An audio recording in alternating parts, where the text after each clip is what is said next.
티를 내죠. 제가 중학교 2학년 때 아버지가 교회를 개척하셨어요.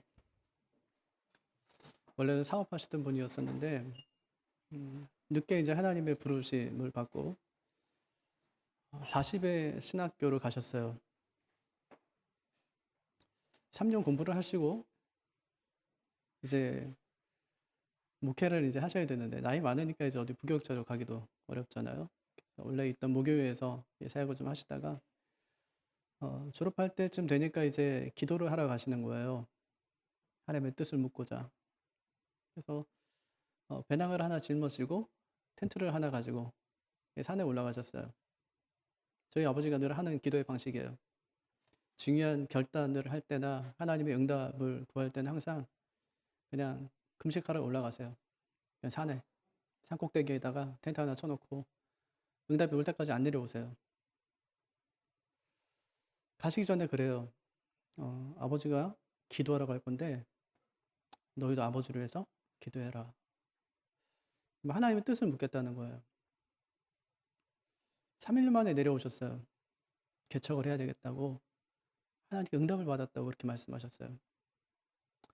그래서 저희는 그때 뭐 나이가 뭐 15살, 동생은 13살, 누나는 17살. 그러니까 그게 뭔지도 몰랐어요, 그냥. 그래서 가족 회의 하는데, 네, 하나님께 응답하셨으면 뭐 우리는 뭐 당연히 가야죠. 좋습니다. 그랬어요. 근데 개척이 그런 건지 몰랐어요, 저는. 돈이 얼마 있었냐면 100만 원 있었어요. 그때 있는 것도 아니고 개척을 한다고 하는데 돈이 하나도 없으니까 고모 할머니가 100만 원을 쥐어주더래요. 그 돈 갖고 교회를 시작했거든요. 그래서 저는 개척하는 아버지 모습을 보면서 절대 목회는 하지 말아야지라고 생각했어요. 아, 이거 목사는 할 게 아니구나 생각했어요. 그래서 고3 때 아버지가 너 신학하지 하고 이제 말씀하셨어요, 저한테. 전 절대 안 한다고 그랬어요. 일주일 동안 아침에 밥 먹을 때 그때 한 번씩 신학교 가지. 저는 안 합니다. 화요일도 신학교 가지. 저는 안 합니다. 수요일도 목요일도 금요일도 똑같이 아침에 딱 한 번만 갔다 오면 아무 말도 안 하세요. 아침에 밥 먹으러 이게 밥 먹고 학교 가야 되는데 토요일도 그랬어요. 저희는 토요일 때도 학교를 갔었잖아요. 그죠? 토요일도 이제 오전 수업을 하니까 그날도 그래요. 신학교 가지 그러세요. 그래서 제가 밥 먹다가 숟가락을 내려놓고 저는 자식 새끼 등록금 한번 제때 내주지 않는 목사 안 합니다.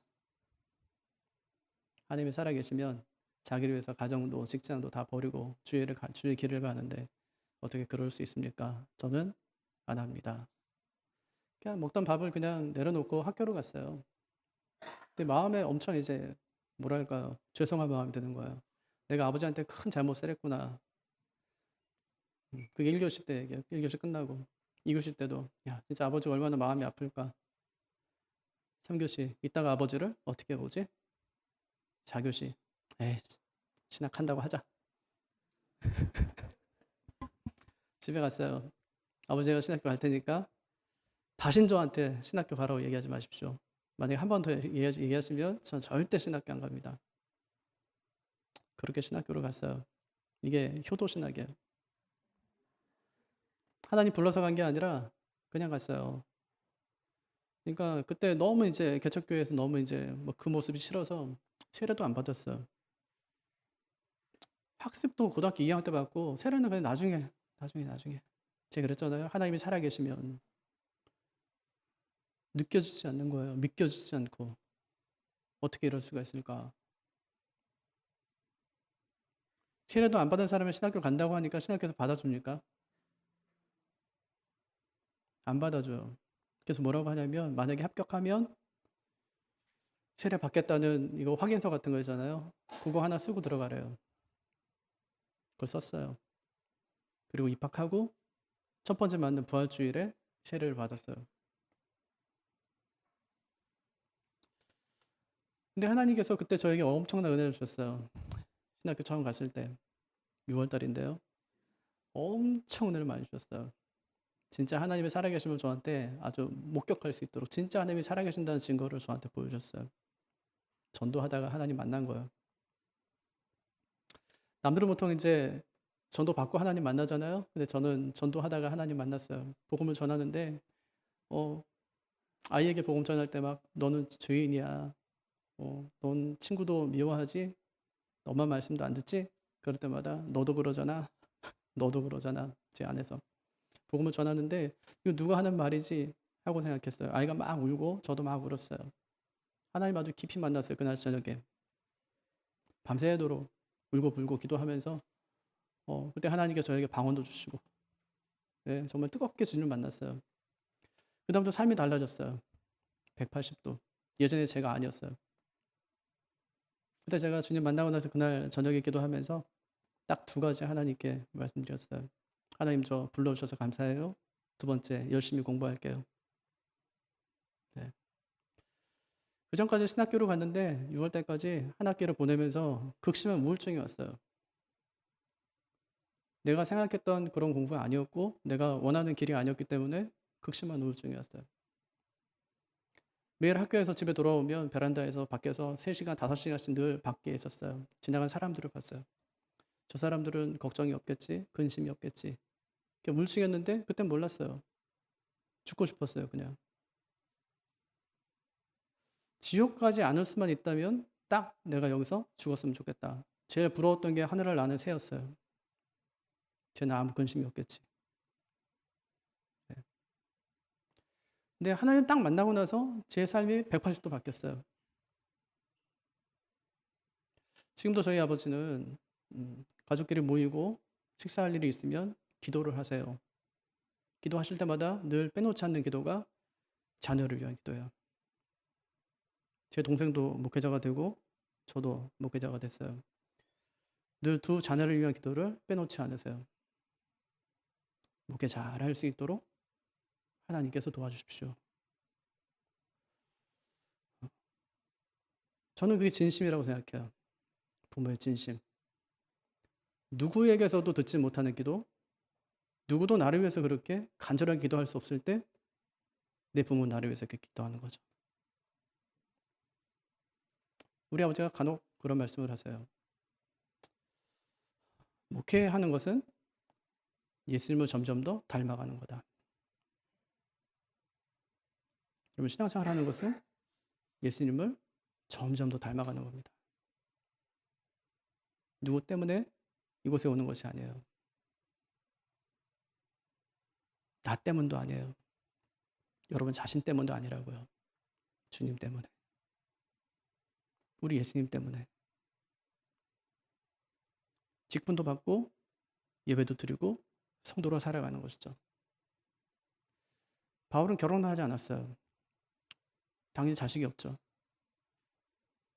그런데 바울에게는 영적인 자녀 하나가 있었어요. 디모데였어요. 디모데가 한 교회를 맡게 된 거예요. 에베소 교회 담임 목사가 됐어요. 아비로서 바울이 그에게 편지를 보냅니다. 목회란 바로 이런 것이라고. 우리 아버지는 100만 원을 가지고 교회를 시작하셨어요. 우리 교회는 이 교회를 처음 시작할 때 34억을 가지고 교회를 시작했어요. 우리 아버지에 비하면 저는 3,400배의 복을 받은 거예요. 뭐 그렇다고 제 것도 아닙니다. 그렇다고요.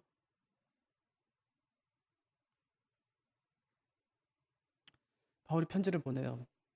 그 아들에게. 디모데야, 목사란 자고로 이런 사람이다. 집사란 자고로 이런 사람이다. 장로란 자고로 이런 사람이다. 교인은 이런 거야. 이렇게 목회해야 되는 거야. 하고 편지를 보낸 것이 디모데전서와 디모데후서입니다. 오늘 말씀 보니까 12절에 이렇게 말씀해요. 나를 능하게 하신 그리스도 예수 우리 주께 내가 감사함은 나를 충성되게 여겨 내게 직분을 맡기셨습니다. 우리가 읽은 이 성경에 보니까 감사라는 말이 중간에 있어요. 헬라 원문을 보면 제일 앞에 감사함은을 빼놓습니다. 감사함은 감사한데요. 왜냐하면 나를 능하게 하신 그리스도 예수 우리 주께서 나를 충성되게 여겨 내게 직분을 맡기셨습니다. 도치죠. 도치법. 순서를 거꾸로 뒤집어 놓은 거예요. 왜 그럴까요? 강조하는 거예요. 예를 들면 이런 거예요. 올해로 김서월 시인이 쓴 그 진달래꽃이 100주년이 됐더라고요. 그래서 얼마 전에 4월 달에 행사를 했어요. 100주년 기념 행사. 거기 보면 나보기가 역겨워 가실 때에는 죽어도 아니 눈물 흘리오리다 이렇게 돼 있어요. 우리가 보통 문장 성분의 구조를 보면 주어 나오고 목적어 나오고 서술어 나와요. 보통 그래요. 아니면 주어 나오고 부사구 나오고 아니면 서술어 나오든지 그렇게. 근데 뒤집어 놨어요. 원래대로라면 나보기가 역겨워 가실 때에는 죽어도 눈물 흘리지 않겠습니다가 맞아요. 하지만 아니 흘리겠대요. 강조죠. 울겠다는 겁니까? 울지 않겠다는 겁니까? 울겠다는 거예요. 어떻게 울겠다는 거예요? 정말 서럽게 펑펑 울겠다는 거예요. 견딜 수 없는 마음으로 내가 울 수밖에 없다는 거예요. 그걸 강조하는 거예요. 바울이 하나님께 자신을 충성되게 여겨서 직분을 주셨대요. 그것이 너무 감격스럽대요. 그래서 그 감사를 맨 앞으로 끌어내요. 야, 감사한데. 왜냐하면 나를 능하게 하신 그리스도 예수 우리 주께서 나를 충성되게 여겨 내게 직분을 맡기셨기 때문에. 근데 그 말이 똑같은 단어가 14절에 한 번 더 나와요. 근데 이번에 나올 때는 감사로 해석한 게 아니라 은혜로 해석해요. 앞에 나온 단어는 카린이라는 단어예요. 뒤에는 카리스라는 단어예요. 같은 단어예요. 카린과 카리스는 같아요. 그런데 감사와 은혜는 같이 사용돼요. 그럼 누군가에 감사할 때 있잖아요. 왜 감사합니까? 이유가 있기 때문이에요. 이유가 없으면 절대 감사할 수 없어요. 감사할 필요 없어요. 제가 집사님 감사해요. 목사님 뭐가 감사해요? 그냥 감사해요. 근데 여러분 그냥 할 수 있는 감사가 진짜 큰 감사거든요. 너 나 사랑해? 나 진짜 사랑해. 왜 사랑해? 그냥 사랑해. 아니 어디가 좋아 사랑하는데 아니 그게 아니라 그냥 사랑해. 그냥 사랑하는 게 진짜 사랑이래요. 하나님 감사합니다. 왜 감사하죠? 베푸신 은혜 때문에 감사한 거예요.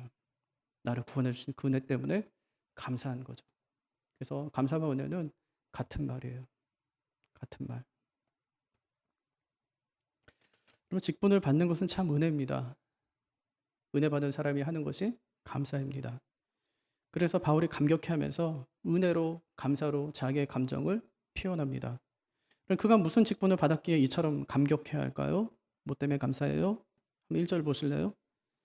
우리 구주 하나님과 우리의 소망이신 그리스도 예수의 명령을 따라 그리스도 예수의 사도된 바울은 하나님께 자기에게 사도의 직분을 주신 거예요. 그러면 그가 사도의 직분을 받았기 때문에 하나님께 감사하고 있을까요? 아니요. 그것이 아니었어요. 그가 받은 직분 때문이 아니라 나 같은 사람에게 그런 직분을 주신 것 때문에 감사하는 거예요. 그는 자신을 누구라고 이야기합니까? 나를 능하게 하신. 무슨 얘기죠? 나는 능력도 없는 사람입니다. 그런 뜻이에요. 그는 자신을 능력 없는 사람이라고 이야기해요. 둘째는 나는 충성되지도 못합니다. 라고 이야기해요. 그런 자기를 주님께서 충성되이 여겨주셨다. 그렇게 이야기하는 거죠. 능력도 없어요. 충성하지도 않아요. 그런데 하나님께서 자신에게 사도의 직분을 맡기셨어요. 그럼 이건 감사해야 돼요? 안 해야 돼요? 이건 감사해야죠. 내 자격이나 능력이나 실력에서 나온 것이 아니기 때문에 이건 전적인 하나님의 은혜이기 때문에 감사하면 이렇게 시작하는 거예요. 감사. 내가 감사하면 이렇게 시작하는 거예요. 직분이 바로 그런 것입니다. 자격이 있어 받는 것이 아니에요. 능력이 있어 받는 것이 아닙니다. 일정한 조건을 갖췄기 때문에 직분을 받는 것이 아니에요. 직분을 받는 것은 전적인 하나님의 은혜예요. 그래서 직분을 받는 사람이 제일 먼저 고백할 것이 내가 감사함이에요. 여러분은 어떠세요? 여러분이 직분을 받은 것이 마땅합니까? 아니면 송구합니까? 어떠세요? 여러분이 집사의 직분, 권세의 직분, 장로의 직분을 받은 것이 감사해요? 아니면 송구해요? 마땅히 받는 겁니까? 아니 받을 자격이 없는데도 하나님께서 우리에게 주신 겁니까? 숭고해요. 너무너무 숭고하다고요. 저는 우리 시민교회 담임 목사예요. 제가 7년 전에 유임 투표를 했어요. 80분이 투표하셨는데 80분이 찬성하셨어요. 가끔 생각하잖아요. 그때 하길 잘했다. 지금 했더라면. 만족할까요? 예, 만족해요. 감사할까요? 네, 감사해요. 제가 위임식 하면서 제가 그런 말씀 드렸어요. 그런 약속. 이 교회를 절대로 징검다리 삼지 않겠다고. 네, 지금도 기억해요. 절대 징검다리 삼지 않겠다고. 교회 좀 잘하고 성장하면 200명 교회에서 400명 교회로, 400명 교회에서 1000명 교회로 가지 않겠다고. 그러고 싶지 않아요. 송구합니다, 저는. 이 자리가. 이 직분이 송구합니다. 감당할 만한 자격이 없는 사람인데 하나님께서 불러주신 것, 세우신 것에 대해서 송구해요. 간혹 그런 생각해요. 내가 아니면 다른 사람이 하면 더 잘할 수 있을 텐데 혹시 내가 있어서 민폐 끼치는 건 아닐까 하고 생각해요. 바울이 하는 고백이죠.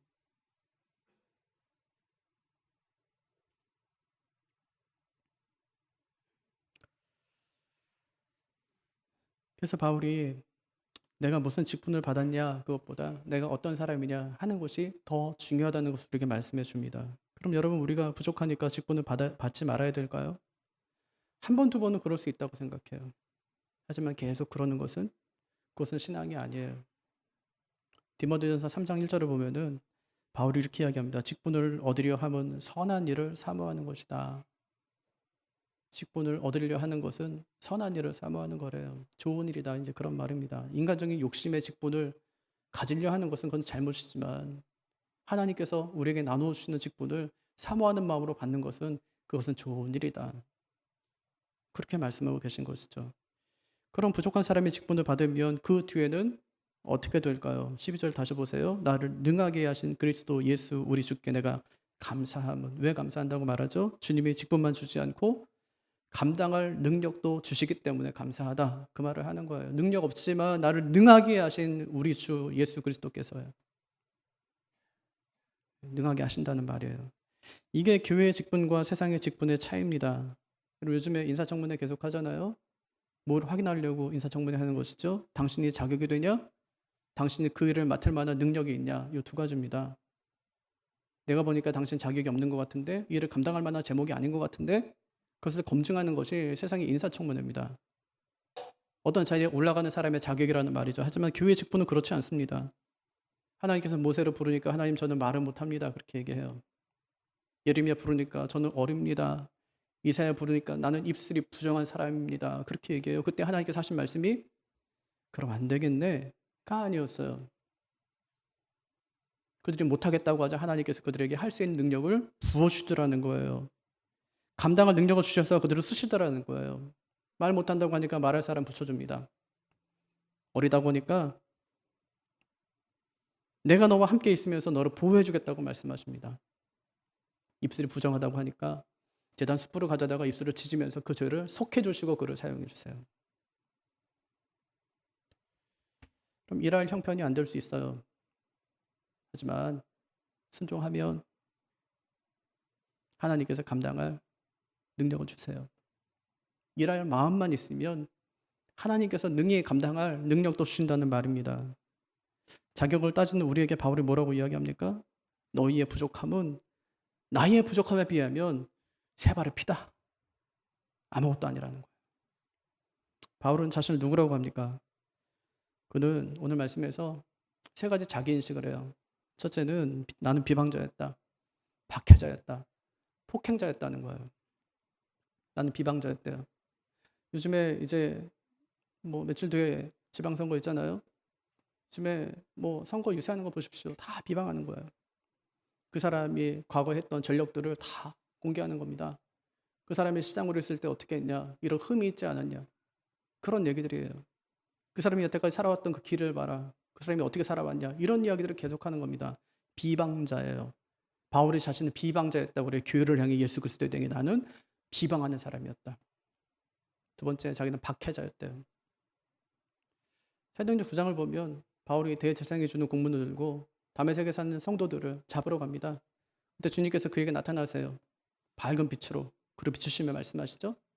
사울아 사울아 네가 어찌하여 나를 핍박하느냐 박해하느냐. 주님께서 그에게 말씀하셨는데 네가 왜 나를 박해하느냐. 바울이 물어요. 주님 누구십니까? 주님이 대답하세요. 나는 네가 박해하는 예수라. 박해자였어요. 예수 믿는 사람들을 잡아서 박해하는 사람이었어요. 세 번째는 폭행자래요. 사도행전 7장을 보면 바울이 처음으로 등장합니다.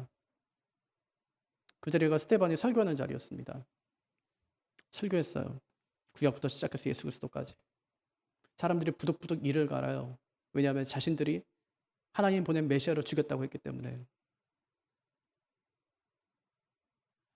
사람들이 스데반을 잡아다가 성 밖으로 내칩니다. 돌로 쳤어요. 그 주변에는 증인들이 있었습니다. 이 사람을 죽인 것은 정당하다는 증인들. 그 사람들이 옷을 벗어 사울의 발 앞에 놓았다 그렇게 얘기해요. 사울은 폭행자였어요. 비방자요, 박해자요, 폭행자였어요. 이런 사람을 하나님께서 사도로 부르시는 거예요. 바울 입장에서 어떨까요? 하나님이 생각을 좀 잘못하신 거 아닌가가 아니었어요. 두 번째 자기 인식은 자신이 도리어 긍휼을 입은 자였다 그렇게 얘기합니다. 자신이 도리어 긍휼을 입었다는 거예요. 이 정도 죄를 지었으면 형벌에 처해져야 되는데 반대로 긍휼을 입었다는 말입니다. 1948년 여수 순천 반란 사건 때 손영원 목사님의 두 아들이 공산당에게 붙잡혀서 총살을 당했습니다. 반란 사건이 진압되고 두 아들을 죽인 안재선이 잡혔다는 소식을 손 목사님이 듣게 되었어요. 손 목사님이 그날 저녁 밤새도록 눈물로 기도합니다. 그리고 그 다음날 새벽에 교회에 나오면서 이렇게 말했어요. 저 영혼이 불쌍해서 어쩌나. 내 아들은 죽어서 천국에 갔지만 안재선은 죽으면 지옥에 갈 텐데 저 영혼이 불쌍해서 어쩌나. 그를 살려야 한다. 그를 용서해야 한다. 그를 사랑해야 한다. 손 목사님이 그를 데려다가 양자로 삼습니다. 그를 부산에 있는 고려 성경 고등학교에 입학을 시켜요. 손 목사님은 그가 나중에 자라서 목사가 되기를 원했어요. 하지만 그는 양심의 가책 때문에 목사가 되지 못하고 대신 그의 장남이 목사가 됩니다. 우리는 이런 경우를 가리켜서 도리어 긍휼을 입은 자라고 합니다. 원래는 죽어 마땅하지만 하나님의 긍휼을 베풀어 주셨다는 것입니다. 여러분 우리는 어떻습니까? 우리도 도리어 긍휼을 입은 자가 아닙니까? 여러분 진짜 이 고백이 너무너무 중요해요. 근데 어떤 사람들은 내가 뭐 특별히 잘못을 한 것도 아니고 경제적으로 어렵지도 않기 때문에 특별히 나한테 뭐 하나님의 긍휼이 필요한가 하고 생각하는 사람들이 있어요. 또 어떤 사람들은 누군가 긍휼을 구하는 건 누군가에게 긍휼을 구하는 건 나약한 사람들의 특징이지 이러면서 긍휼을 구하지 않는 사람들이 있다는 말입니다. 하지만 나는 긍휼을 입을 수 없는 사람인데 긍휼을 입었다는 이 고백은 직분자에게서 너무너무 중요합니다. 이 고백이 직분자의 태도를 결정하기 때문에 그렇습니다. 그럼 만약에 우리 중에 어떤 사람이 아이고 뭐 내가 안 되면 누가 돼? 당연히 내가 집사가 돼야지. 아유 권사 뭐 내가 안 되면 권사 누가 해? 권사 당연히 내가 해야지. 라고 한다면 이건 정말 교회도 불행이고 그에게도 불행입니다. 이런 사람은 직분자가 될 자격이 없는 사람이에요. 직분자가 아니라 성도가 될 자격도 없는 사람입니다. 성도라면 마땅히 제 인생이 예수님의 긍휼 때문에 변했습니다 하는 사람이 되어야 하기 때문에 그렇습니다. 그래서 바울이 고백합니다. 나는 전에는 비방자요 박해자요 폭행자였지만 도리어 긍휼을 입은 자입니다. 여러분 자신과 자녀들을 위해서 어떤 기도하세요? 저는 딱 하나 기도해요. 하나님 저를 긍휼히 여겨주십시오. 하나님 우리 자녀들 불쌍히 여겨주십시오. 끝났어요. 그 기도로 모든 게 끝난 거예요. 하나님이 불쌍히 여겨주시면 다 된 거예요. 무슨 기도가 필요해요? 하나님 우리 교회를 불쌍히 여겨주십시오. 하나님 우리 장로님 불쌍히 여겨주십시오. 우리 집사님 불쌍히 여겨주십시오. 이것이 바울의 자기인식 두 번째 고백이었습니다. 세 번째는 자신을 죄인 중에 괴수라고 그렇게 이야기해요. 15절 보세요. 미쁘다 모든 사람이 받을 만한 이 말이요. 그리스도 예수께서 죄인을 구원하시려고 세상에 임하셨다 하였더라. 죄인 중에 내가 괴수니라. 죄인 중에 내가 괴수라는 말을 원문에서 살펴보면 세 가지 의미로 해석할 수 있습니다. 첫째는 가장 악한 죄인, 참혹한 죄인이 바로 나다. 이런 뜻이에요. 가장 악한 죄인, 참혹한 죄인이 나다. 둘째는 죄 짓는 첫 자리에 내가 있다. 셋째는 가장 이기적인 죄인이 나다. 그런 뜻입니다. 바울은 예수님께서 오셔서 구원하려는 모든 죄인 가운데 가장 큰 죄인이 바로 자신임을 고백하고 있어요. 이것이 바울의 세 가지 자기 인식이었습니다. 나는 비방자요, 박해자요, 폭행자였습니다. 하지만 하나님께서는 그런 나를 긍휼히 여겨주셨습니다. 나는 죄인 중에 괴수입니다. 이런 사람이 어떻게 사도가 됩니까? 자격을 따지면 결격사유 아닙니까? 그런데 주님께서는 그를 불러 사도의 직분을 맡겨주십니다. 뭘 말해줄까요? 주님께서는 직분자를 부를 때 조건을 보지 않는다는 거예요. 자격을 따지지 않는다는 거예요. 긍휼히 여기셔서 직분을 맡기신다는 겁니다. 그럼 그렇게 직분을 맡은 사람들은 어떻게 살아가야 될까요? 그 16절이에요. 그러나 내가 긍휼을 입은 까닭은 예수 그리스도께서 내게 먼저 일체 오래 참으심을 보이사 후에 주를 믿어 영생 얻는 자들에게 본이 되게 하려 하심이라. 다시 보세요. 그러나 내가 긍휼을 입은 까닭은 맨 마지막에 본이 되게 하려 하심이라. 직분을 받은 사람이 어떻게 살아가야 될까요? 본이 되는 삶을 살아가야 돼요. 본이 되는 삶. 우리 예수님께서 오래 참으심으로 본이 되신 것처럼 우리도 본이 되는 삶을 살아가야 됨을 말씀하고 있는 것이죠. 바울이요 그런 얘기를 종종 해요. 내가 그리스도를 본받는 자 된 것 같이 너희는 나를 본받는 자 되라. 바울이 그런 사람이 되기까지 예수님께서는 오래 참아주셨어요. 아주 오랫동안 참아주셨어요. 그를 부르기까지 오랜 시간 동안 참아주세요. 그를 부르고 나서도 아라비아에서 그 광야에서 사막에서 그와 함께 오랜 시간을 보내주세요. 그가 거듭나고 하나님의 사람이 되고 그가 사역을 하고 성숙해질 때까지 오랫동안 기다려주세요. 그리고 나중에 바울이 하는 고백이 내가 그리스도로 본받는 자 된 것 같이 너희는 나를 본받는 자 되라. 그렇게 고백하고 있습니다. 그러면 직분자는 시청과 교제입니다.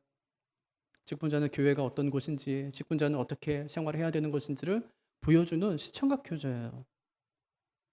목사는 말씀의 사역자거든요. 목사는 뭘 보이는 사람이냐면 말씀을 보이는 사람이에요. 여러분 저를 보면서 뭐가 보이세요? 우리 목사님 먹을 거 좋아해갖고 막국수 먹으러 봉평 다니고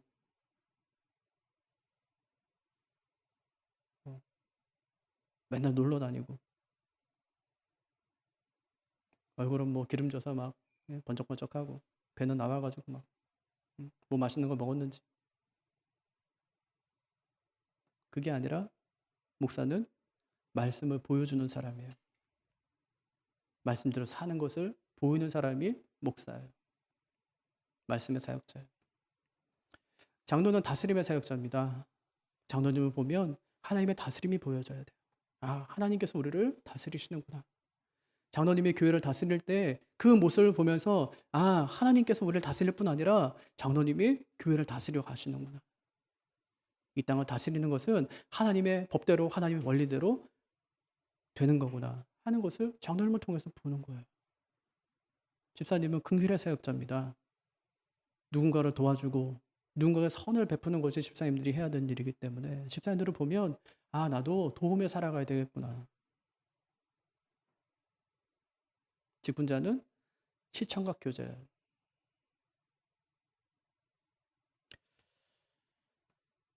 이런 직분자가 되려면 여러분 어떻게 해야 될까요? 오래 참음으로 직분의 본을 보여주신 예수님을 잘 따라가야 됩니다.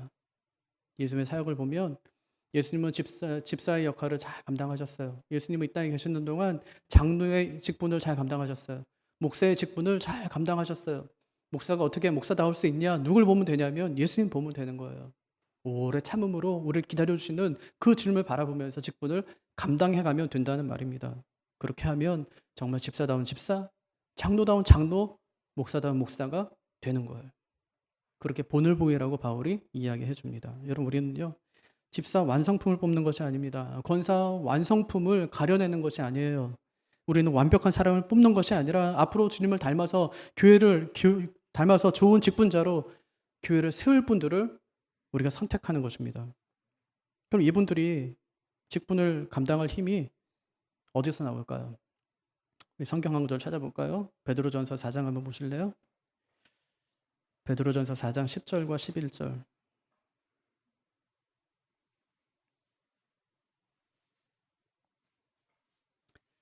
같이 한번 읽겠습니다. 베드로전서 4장 10절과 11절. 각각 은사를 받은 대로 하나님의 여러 가지 은혜를 맡은 선한 청지기 같이 서로 봉사하라. 만일 누가 말하려면 하나님의 말씀을 하는 것 같이 하고 누가 봉사하려면 하나님이 공급하시는 힘으로 하는 것 같이 하라. 직분을 감당하는 힘이 어디서 나올까요?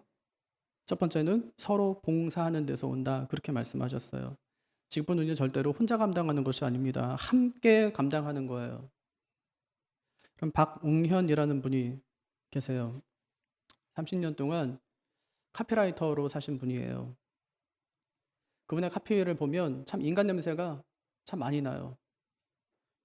그녀의 자전거가 내 가슴 속으로 들어왔다. 이거 무슨 광고죠? 자전거 그림 그려져 있는 의류 광고죠. 청바지와 넥타이와 청바지는 평등하다. 나이는 숫자에 불과하다. 생각이 에너지다. 혁신을 혁신하다. 이런 카피들이 그의 작품입니다. 그가 쓴 8단어라는 책이 있는데 그 책을 보면 그가 광고계에 처음 발을 딛게 된 그런 계기가 나옵니다.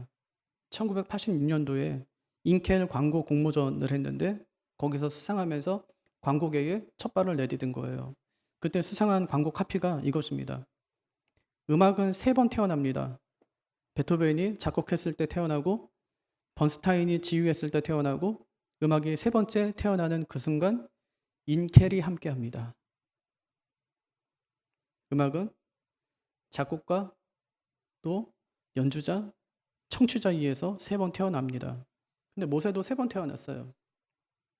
먼저는 어머니인 요게벳의 아들로 태어나고 다른 한 번은 갈대상자에 담겨 떠내려가다가 물에서 건짐을 받으면서 한 번 태어나고 나머지 한 번은 시내산에서 하나님을 만난 뒤 직분을 받으면서 다시 한 번 태어납니다. 이처럼 직분을 받는 것은 3번째 태어남에 속합니다. 이제 갓 태어난 아기에게는 도와줄 부모가 필요해요. 이제 갓 직분을 받는 분들에게는 여러분의 도움이 참 필요합니다. 어떻게 그 직분을 감당할 수 있을까요? 함께 할 때 감당할 수 있어요. 이게 첫 번째예요. 두 번째는 하나님이 공급하는 힘에서 온다고 말합니다. 거기서 직분을 감당할 힘이 오는 거예요. 뇌과학이 밝혀낸 욕망의 심리학이라는 책을 보면 사람이 가장 만족할 때가 새로운 것을 가졌을 때래요. 사람이 새로운 것을 딱 보면 그때 도파민이라는 신경 분비 물질이 나와서 기분을 좋게 한답니다. 이렇게 기분을 좋게 하는 감정을 표현해서 만족이라고 했어요. 만족. 우리가 언제 가장 만족할까요? 하나님께서 함께 하실 때예요. 우리가 언제 직분을 가장 잘 감당할 수 있을까요? 하나님의 힘이 함께 할 때예요. 이스라엘장을 보면 고레스가 이제 70년 만에 이스라엘 백성들을 다시 고토로 돌아가래요. 예루살렘으로. 3차에 걸쳐서 포로로 끌려왔는데 바벨론 포로로 끌려왔는데 이제는 돌아가래요. 1장의 내용. 2장에는 스룹바벨이 42,360명을 이끌고 다시 예루살렘으로 돌아와요.